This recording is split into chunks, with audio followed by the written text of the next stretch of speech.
Nobita, बिन खजूर के आम के अजूर। क्या चाहते हो तुम हमसे? ये सच बात है कि मैं भी नोबिता ही हुआ करता था, पर एक बार जब जियान सुनिया मुझे मार रहे थे तब मेरे दिमाग में ख्याल आ गया कि मैं अब इन सबसे चीज़ों से बहुत तंग हो चुका हूँ।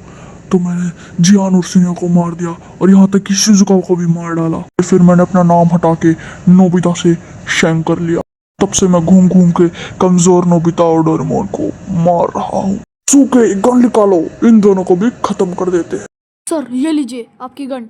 इतनी भी क्या जल्दी है शैंग, अभी मेरी बारी भी बाकी है। ये ले मेरा वार। चलो नोबिता, हमारे पास बहुत कम समय है, फटाफट से यहाँ से निकलो, पोर्टल खोलो जल्दी, मल्टीवर्स रिमोट कर। ठीक है डोरेमोन। डोरेमोन, हम तो अपनी सही जगह पहुँच गए।